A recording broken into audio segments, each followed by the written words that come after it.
Hello, dear friends. Good morning, good afternoon, good evening. It is news time again from this very good channel. Welcome back. How are you all doing? Hope you're good. I pray that God will be with you in your endeavors. Today, we have another update for you. And I want you to, after listening to it, you drop your opinion and suggestions you have so that Biafra will be free. And that's just it. Okay, let's go there. Why the Nigerian state, not IPOB, made political solution to Nnamdi Kanu's case impossible.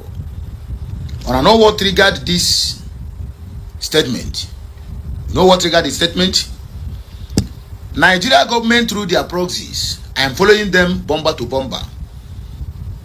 They made this statement yesterday after they failed.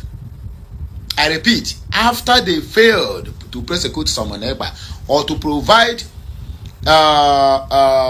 a kind of serious evidence against Simon Ekpa yesterday in court. Then they turn back through their proxies. One is a special advisor to Bianca Ono. Look at what they said in their secret meeting. That if they could not lay their hand to prosecute Simon Ekpa, then they are going to turn all the whole anger. Don't forget, they were disgraced out of courtroom yesterday in Finland. They vow that they are going to turn that anger and shame on the head of Nnamdi Kanu, because according to them, they said Nnamdi Kanu is the boss of Simon Ekpa. So they were telling them about political solution. They said, over their dead body, will we allow Nnamdi Kanu to go if we do not prosecute Simon Ekpa? The question there now is, what are they afraid of in the head of Simon Ekpa? Does it mean now they fear Simon Ekpa more than Nnamdi Kanu? Do not forget, my people, I made a comment some couple of months ago. I said that these people want to use one stone to kill two birds. In other words, to use Nnamdi Kanu's case against Simon Ekpa, and they use Simon Ekpa's case against Nnamdi Kanu. Now, in Simon Ekpa's case, it has backfired on them. Both the DSS, sorry, not DSS, the DOS witnesses they call, even including the one that said he's a pastor. Look at their names here. Look at their names here. Let it not be that I am saying it off head. Number one there is Isaac Carlo, DOS, William Wokedi, DOS, and the pastor Udochi, DOS. These are the people who ganged up through the Nigerian government because they are working as proxies. But the main people that represent this one, they are three in numbers: Musa, Bianca Ono, and the other one they call Petamba. These are what these three people represent. Each of them are being paid by these three people to go and testify against Simon Ekpa. Now, it don't backfire on their head. They want to now turn their anger and their shame on the head of Nnamdi Kanu, which they know. Judge this man Nnamdi Kanu's case 100 years, 100 times, 1 million times. Nnamdi Kanu will still win them 1 million times. So what are we saying? Let us just read the news for reading's sake. But I can tell you for free of charge that these people have turned their shame as anger on the head of Nnamdi Kanu. But they should not forget, touch not my anointed and do my prophet no harm. Nigeria, before the end of Tinubu's regime in 2031, because that's what I'm seeing, their debt, there's an external debt profile, will not be nothing less than 500 trillion naira. Those monies were being borrowed and shared. Those monies were being borrowed and said they are doing some infrastructure. Contractors will made away with the whole money. Not that they are not trying to beautify their country, but for the fact they are holding whom God loves so much, which is Nnamdi Kanu, they will never see progress. I have said it before, and I repeat myself again. My word, or rather this word, can never fall on the ground. I am just the speaker, but the person who sent this word is the Almighty Chukwu Okeabiama, and it can never fall on the ground. As you are watching, please kindly drop your opinion at the comment section of this video. So we are using the saying of the father to a kind of tarnish the image of the son, or you are using the sin of the son, and then they tarnish the image of the father. When they call Seyi Tinubu bad names, people distanced themselves and said they should not use their father's sin to equal that of Seyi Tinubu. But now you people are using Nnamdi Kanu's sin against Simon Ekpa, or rather Simon Ekpa's sin against Nnamdi Kanu, which we know that these people have never sinned in any way. Self-defense and self-determination is never a crime under United Nations law, which Zojuria is a signatory to. Let us understand these facts before we make some ambiguous statements. Let us continue. The recent statement by the Foundation for Peace Professional, which is a Peace Pro, which accuses the indigenous people of Biafra, IPOB, of making any political solution to the prolonged detention of Mazi Nnamdi Kanu impossible, is not only misguided but intellectually dishonest. It conveniently ignores the structural violence, state-sponsored suppression, and historical injustice meted out to the people of Igbo people and others in the old eastern region, while placing blame solely on the claims of state brutality. Hey. Listen good. Let us begin by asking a fundamental question. Who abducted Nnamdi Kanu from Kenya in clear violation of international law and due process? Was it IPOB? The answer is no. Certainly not. It was the Nigerian government which carried out an extraordinary rendition, an illegal act that even the United Nations has condemned. How then can the same government be presented as an agent of peace and lawlessness, while IPOB, the aggrieved party, is now expected to bear the moral burden of restraint? Hey, let us continue. Peace Pro's assertion that militant rhetoric and misinformation from IPOB have made political resolution impossible is a classic case of blaming the oppressed for their resistance. Every people pushed to the wall will react in one way or the other. The Southeast has suffered systematic marginalization for decades, from lopsided federal appointments and exclusive from strategic national projects to military occupation of its cities and the massacre of peaceful protesters. IPOB emerged as a response to this existential threat, not the cause. If Peace Pro claims to be a peace-building organization, then it must recognize that peace is not the absence of tension. Nnamdi Kanu, peace is not the absence of tension, but the presence of justice. What justice has Nnamdi Kanu received? What justice have the families of slain IPOB members received? What justice has the Igbo nation received since the genocidal civil war ended in 1970? Has the government, or rather had the Nigerian government, ever offered truth, reconciliation? The answer is no. Or even an apology for the genocidal campaign waged against the Biafran people. Peace Pro boldly states that IPOB must surrender their militant campaign. But the real question is, when will the Nigerian state surrender its militarized approach to civil dissent?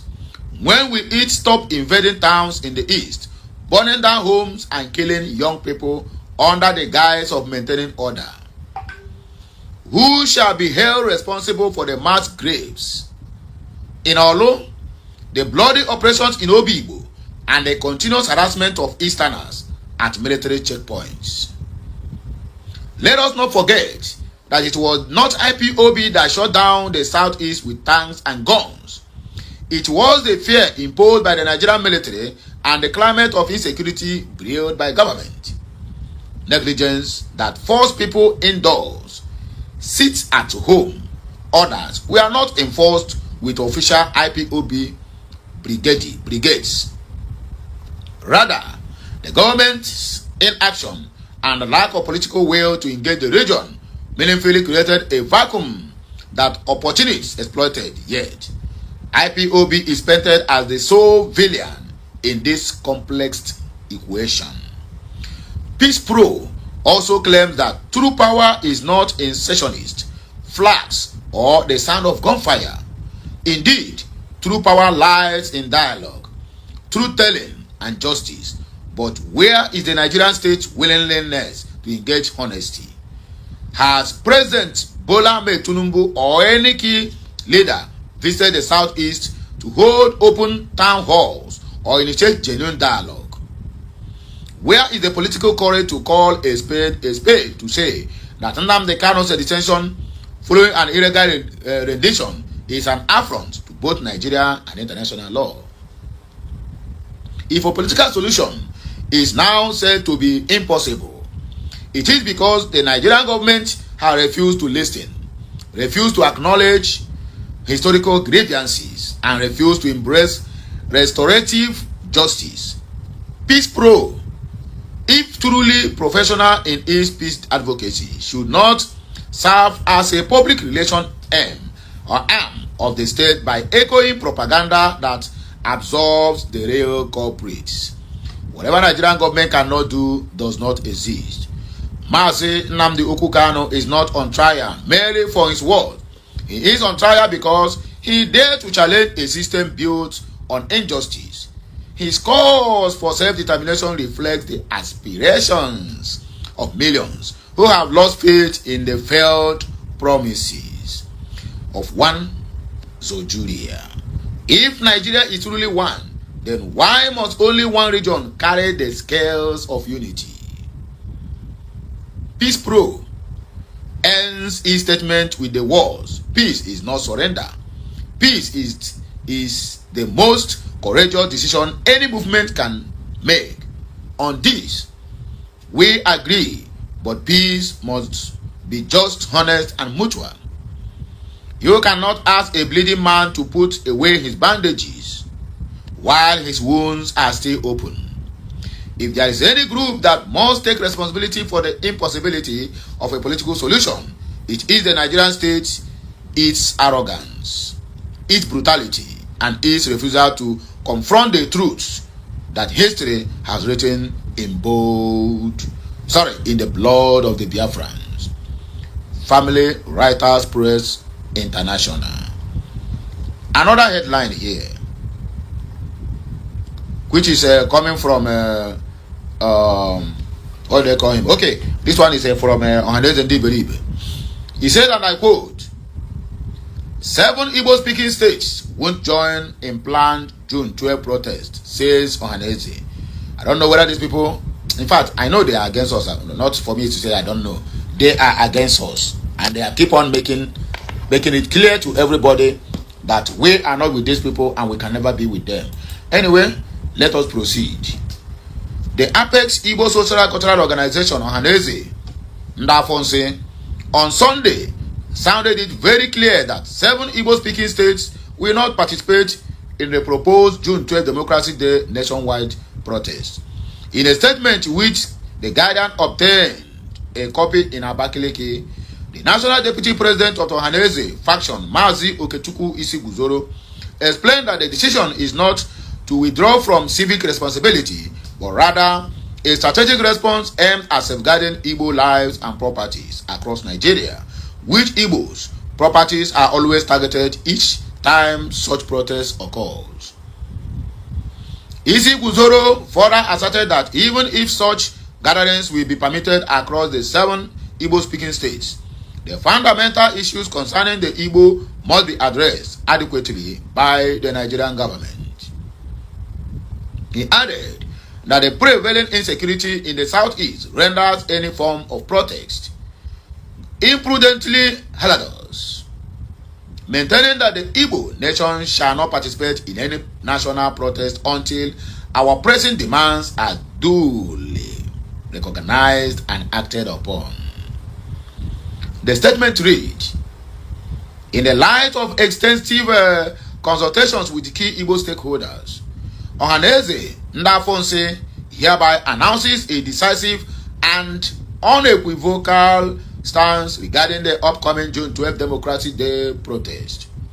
This decision is not a withdrawal from civic responsibility, but rather a strategic response aimed at safeguarding Igbo lives and properties across Nigeria, particularly within the southeast region. We proclaim that the Igbo people will refrain from participating in these protests and assert that no gatherings will be permitted across the 7 Igbo-speaking states until the fundamental issues concerning the Igbos are addressed adequately by the so-called Nigerian government. Our historical involvement in national protests left us with bitter memories marred by betrayal and violence. And over the last 65 good years since Nigeria's independence, evidence has shown that during previous protests against government actions, Igbos have been unjustly demonized and treated as scapegoats, resulting in tragic consequences. Moreover, the prevailing insecurity in the southeast renders any form of protest imprudently hazardous. It is crucial to emphasize that the Igbo nation shall not participate in whatever they may call it. Most critically, the immediate release of all Igbo prisoners of conscience unjustly detained in various prisons, and notably among those is Nnamdi Kanu, along with others. The Fulani government has demonstrated selective justice by dismissing felony charges against certain individuals, while our own brothers remain imprisoned without just cause. This double standard cannot continue. We cannot. Ohaneze Ndajuraju feels compelled to convey a sobering truth to Mr. President, not to misinterpret our non-involvement in national protests as a sign of weakness. We recognize the precarious state of democracy in Nigeria, and while June 12 serves as a reminder of our collective struggle for democratic governance, the Igbo remain resolute in the face of adversity. These and other headlines is what we brought to you this morning, and I'm very sure that these messages and the headline, the points that have been enlisted on this message, are able to convince you, but not to confuse you, that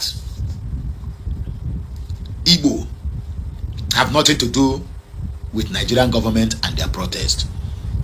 Nigerian government came out and told us that we should not celebrate 30th of May, our heroes and heroines day. But now they want to celebrate June 12 for common Abiola of yesterday. Can't you see that it is either their brain is congealed or they have empty medulla oblongata? That is the simple truth. And nobody is going to tell me that all Nigerian leaders, including those ones who believe in one Nigeria, will tell me that their brains are intact, my brother. No. In short, we're supposed to be any day we wake up in the morning, we ask Nigeria how market, because their market is unstable. Their brain is unstable. Everything about them is unstable.